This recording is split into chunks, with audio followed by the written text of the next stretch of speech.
Oke, Assalamualaikum warahmatullahi wabarakatuh. Kali ini kita akan melanjutkan materi minggu lalu mengenai himpunan. Jadi pada kesempatan kali ini, outline yang akan kita pelajari yang pertama adalah perkalian Kartesius, kemudian relasi, kemudian fungsi, kemudian prinsip dualitas, himpunan berindeks, partisi, prinsip inklusi eksklusi, kemudian representasi komputer untuk himpunan. Baik, kita mulai dari outline pertama, yakni perkalian Kartesius. Perkalian himpunan atau disebut juga sebagai perkalian Kartesius dua buah himpunan adalah himpunan yang beranggotakan semua pasangan berurut di mana unsur pertamanya berasal dari himpunan terkali dan unsur keduanya berasal dari himpunan pengali. Atau kalau kita nyatakan ke dalam suatu notasi, maka perkalian Kartesius dari himpunan A dan B kita nyatakan sebagai sebuah himpunan dengan unsur-unsurnya adalah X dan Y, di mana X ini merupakan elemen dari himpunan terkali dan Y adalah unsur kedua atau elemen dari himpunan pengali. Ya, jadi X adalah elemen A dan Y adalah elemen B. Sebagai contoh, misalkan kita memiliki dua buah himpunan, yaitu himpunan A dan B di sini, di mana himpunan A adalah himpunan yang beranggotakan 1, 3, 5, dan B adalah sebuah himpunan yang beranggotakan 4 dan 5. Maka A kali B dinyatakan sebagai sebuah himpunan dengan pasangan berurutnya adalah 1,4, 1,5. Ya, jadi kita pasangkan setiap anggota di A dengan anggota di B. 14, 15, kemudian anggota kedua dari A 34, 35 dan seterusnya ya. Anggota ketiga 54 dan 55. Begitu juga dengan perkalian himpunan B ke A ya atau B kali A. Berarti sama dengan kita kalikan setiap himpunan B ke setiap himpunan A. Oh, mohon maaf, kita kalikan setiap anggota dari B ya ke satu buah anggota dari A. Jadi 41, 43, kemudian 45 dan seterusnya. Hasil perkalian himpunan selain dinyatakan dengan himpunan pasangan terurut dapat juga dinyatakan dengan sebuah grafik Kartesius. Jadi misalkan ini adalah ilustrasi dari himpunan pasangan berurut yang didapatkan dari perkalian A dengan B atau A kali B. Jadi tadi sudah dinyatakan bahwa anggota-anggotanya adalah 14, 15, 34, 35, kemudian 54 dan 55. Jadi kita buat ya titik-titiknya, kita buat koordinatnya dari perkalian dua buah himpunan ini. 15, 14, 35, 34, kemudian 55, 54. Begitu juga untuk diagram Kartesius dari perkalian himpunan B kali A. Kalian bisa membuat sendiri untuk diagram Kartesiusnya. Selanjutnya di sini kita bisa nyatakan untuk definisi pertama, yaitu kalau kita memiliki dua buah himpunan, katakanlah himpunan A. Jadi kalau ada A kali A, ini akan sama dengan himpunan yang memiliki anggota pasangan berurutan dari anggota-anggota yang dimiliki oleh kedua buah himpunan ini. Jadi kalau di sini kita tuliskan anggotanya adalah A1, A2, di mana A1 ini merupakan elemen A dan A2 juga merupakan elemen A. Karena di sini yang kita kalikan adalah sebuah himpunan yang sama. Atau bisa kita nyatakan sebagai A1, A2 adalah elemen dari A. Sedemikian hingga jika kita memiliki lebih dari dua himpunan yang akan kita kalikan di sini, sebut saja A dikalikan A dan seterusnya sampai dikalikan A atau A pangkat N, didefinisikan sebagai sebuah himpunan ya dengan anggotanya merupakan pasangan berurutan ya A1, A2 sampai AN di mana semuanya ya I-nya di sini, atau di mana I merupakan 1 sampai N, dia merupakan elemen dari A. Jadi AI adalah elemen dari A, di mana I-nya ini berjalan mulai 1 ya dari yang pertama sampai N. Kemudian teorema 1. Untuk sembarang himpunan A dan B secara umum berlaku. Yang pertama, A kalikan B tidak sama dengan B kalikan A. Jadi hasil perkalian dari dua buah himpunan A kali B dan himpunan B kali A tidaklah sama. Kemudian A kalikan B kongruen dengan B kalikan A. Artinya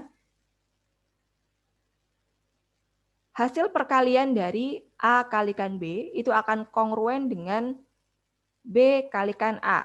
Nah, apa itu kongruen? Minggu lalu kita sudah belajar ya. Jadi kalau di sini jumlahnya dia sama. Ya, jumlah anggotanya dia sama. Kemudian A kalikan B sama dengan B kalikan A. Nah, jika ini dinyatakan sama, artinya jika berlaku sifat komutatif di sini, maka hanya jika ya, jadi sifat komutatif ini akan berlaku jika dan hanya jika kedua buah himpunan itu adalah sama atau identik. Berikutnya adalah relasi. Relasi atau hubungan antara dua himpunan merupakan himpunan bagian dari perkalian dua himpunan bersangkutan. Jadi relasi ini merupakan himpunan bagian dari perkalian dari dua buah himpunan. Misalkan di sini kita nyatakan sebagai A dan B, maka relasi subset dari A kalikan B. Relasi dari himpunan A ke B dinotasikan dengan R A kali B atau R dengan titik 2 ya, A ke B. Kemudian relasi pada A adalah relasi dari A ke A. Jadi kalau kita nyatakan ya sebuah relasi sebagai berikut, relasi pada A atau relasi pada B atau dan seterusnya ya.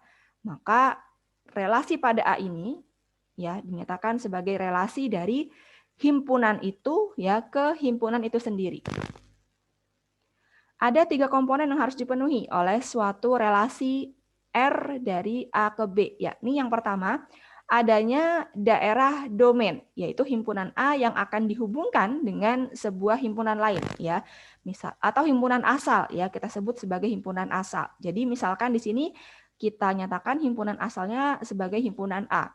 Kemudian yang kedua, adanya daerah kawan atau disebut sebagai kodomain, yaitu himpunan B yang menjadi kawan dari himpunan A. Kemudian yang ketiga adalah adanya aturan pengawanan antara himpunan asal A dan himpunan kawan B.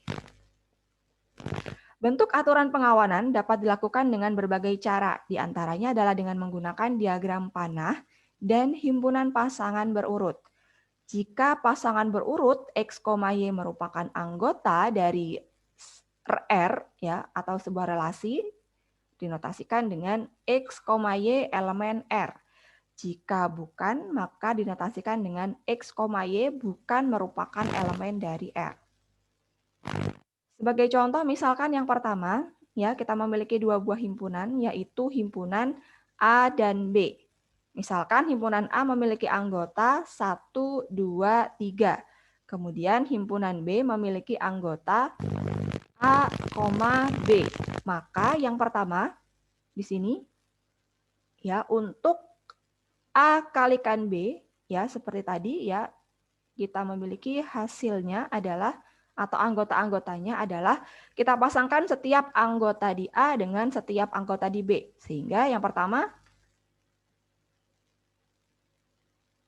dari anggota A yang pertama 1 kita pasangkan dengan anggota B yang pertama 1A. Kemudian anggota A yang kedua kita pasangkan dengan B ya. Kemudian yang kedua anggota kedua 2 dengan A, kemudian 2 dengan B ya. Dan terakhir 3 dengan A, kemudian 3 dengan B.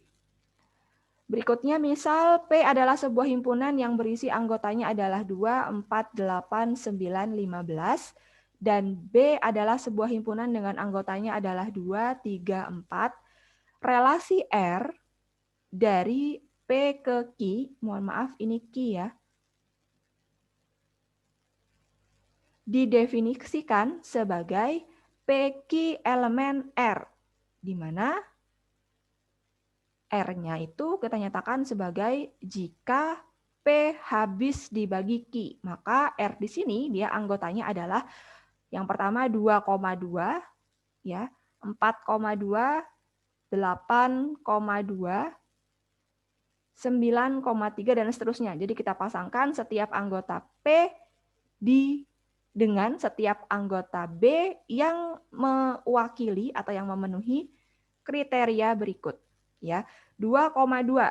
2 ini habis dibagi oleh 2. 4,2. 4 juga habis dibagi oleh 2. 8,2. 8 juga habis dibagi oleh 2. Jadi kita cari dari anggota P dan anggota Q ini manakah yang memenuhi sifat P habis dibagi oleh Q. Kemudian ketiga, misal R adalah relasi pada A. Tadi kita sudah belajar ya bahwa kalau ada keterangan R relasi pada A, berarti R adalah relasi dari A ke A.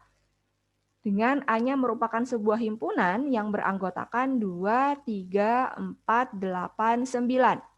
Yang didefinisikan oleh X, Y elemen dari R jika X-nya merupakan faktor prima dari Y.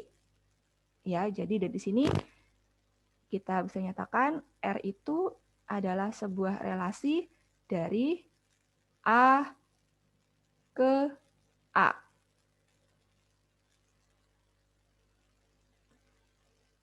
Dari himpunan ini ya ke himpunan ini lagi. Nah, kita lihat di sini manakah dari anggota himpunan A ini yang mewakili atau memenuhi sifat atau kriteria X adalah faktor prima dari Y. Jadi di sini disebutkan ya anggota-anggotanya adalah 2,2, 2,4, 2,8, 3,3, 3,9. Ya, artinya adalah 2 merupakan faktor prima dari 2. Kemudian 2,4, 2 adalah faktor prima dari 4. Kemudian 2,82 adalah faktor prima dari 8. Dan seterusnya ya, silakan kalian cari, mungkin saja ada lebih dari ini. Nah, ini merupakan diagram panah yang menyatakan relasi A ke B ya, atau kita nyatakan sebagai ARB. Jadi kalau relasi itu ya, misalkan ini adalah yang pertama himpunan A, kemudian ini adalah himpunan B, kita lihat ya. Ada pasangan gitu ya dari anggota A ke anggota B.